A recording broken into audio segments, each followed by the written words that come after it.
ಸರದಾರ ಅನ್ಯಾಯಕ್ಕೆ ಅಸುರ.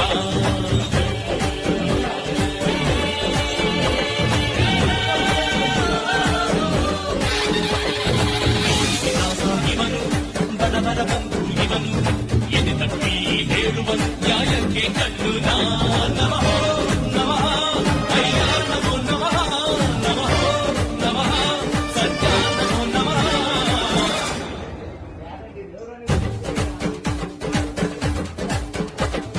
ಸಿಂಹ ಗರ್ಜನೆ ಕೇಳಪ್ಪೋ, ಆನೆ ಬಲವನಿ ತಿಳಿಯಪ್ಪೋ, ಅಯ್ಯ ಬಂದರೆ ಅಯ್ಯಯ್ಯಯ್ಯಪ್ಪೋ. ವೀರನು ಇವನಪ್ಪೋ, ಶೂರಾದಿ ಶೂರ.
ಬಸವಣ್ಣ ತೋರಯ್ಯ ಕರುಣ, ಬಾರೋ ಬಸವಣ್ಣ ತೋರಯ್ಯ ಕರುಣ.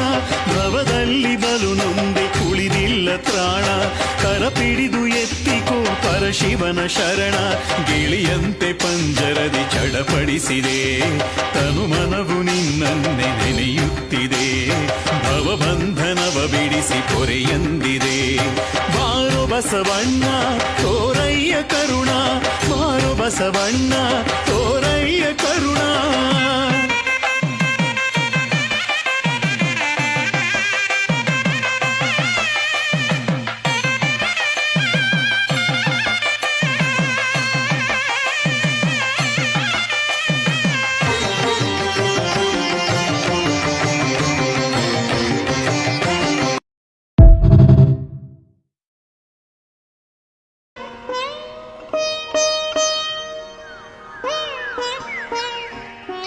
ಪಾತಾಳ ಬಾವಿ ನಿರ್ಮಾಣಗೊಂಡಿರುತ್ತದೆ.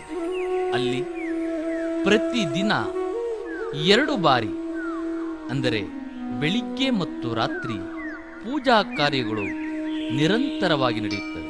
ಹಾಗೂ ಪ್ರತಿ ಸೋಮವಾರ ಮತ್ತು ಶುಕ್ರವಾರದಂದು ವಿಶೇಷ ಪೂಜೆ ಮತ್ತು ವಿಜೃಂಭಣೆಯಿಂದ ಅನ್ನದಾಸೋಹ ನಡೆಯುತ್ತದೆ.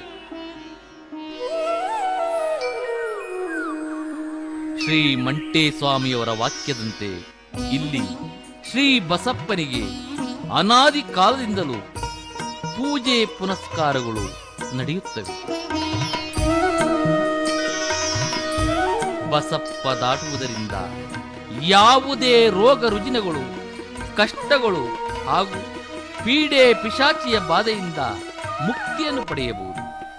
ಈ ಕ್ಷೇತ್ರದಲ್ಲಿ ಧರೆಗೆ ದೊಡ್ಡವರಿಗೆ ಕಾರ್ತಿಕ ಮಾಸದಲ್ಲಿ ಮೊದಲನೇ ದೀಪಾವಳಿಯ ಸಂದರ್ಭದಲ್ಲಿ ಕ್ಷೇತ್ರದ ಮಠಾಧಿಪತಿಗಳು ಮತ್ತು ಊರಿನ ಗ್ರಾಮಸ್ಥರು ಹಾಗೂ ಸುತ್ತಮುತ್ತಲ ಗ್ರಾಮಸ್ಥರು ಮತ್ತು ಭಕ್ತರ ನೇತೃತ್ವದಲ್ಲಿ ಧರೆಗೆ ದೊಡ್ಡವರಿಗೆ ಜಗಜ್ಯೋತಿಯನ್ನು ಬೆಳಗಿಸುತ್ತಾರೆ.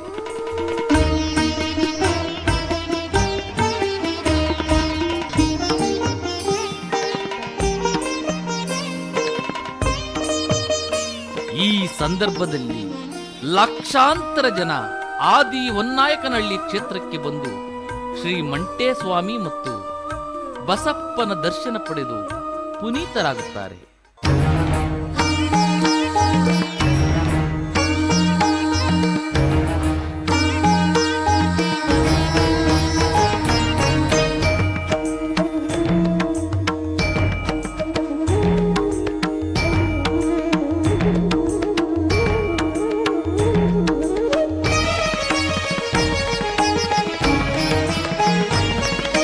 ನಿತ್ಯ ನಿರ್ಮಲ ಪುಣ್ಯಚರಿತ ಹೃದಯ ಮೂರುತಿ ಭಾಗ್ಯದಾರತಿ ನಿತ್ಯ ನಿರ್ಮಲ ಪುಣ್ಯಚರಿತ ಹೃದಯ ಮೂರುತಿ ಭಾಗ್ಯದಾರತಿ ಆದಿ ಹೊನ್ನಾಯ್ಕನಹಳ್ಳಿಯ ಸುಕ್ಷೇತ್ರ ಮಾಡಿದ ಸದ್ಗುರುವೇ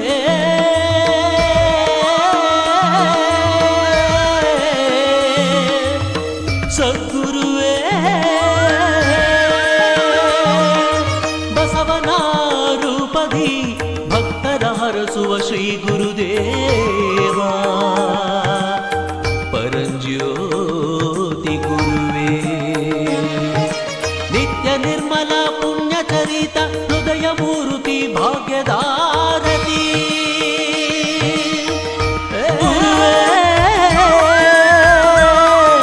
ಶಿಷ್ಯ ವೃಂದಕ್ಕೆ ಸದ್ಗತಿ ನೀಡಿದ ಪರಂಜ್ಯೋತಿ ಗುರುವೇ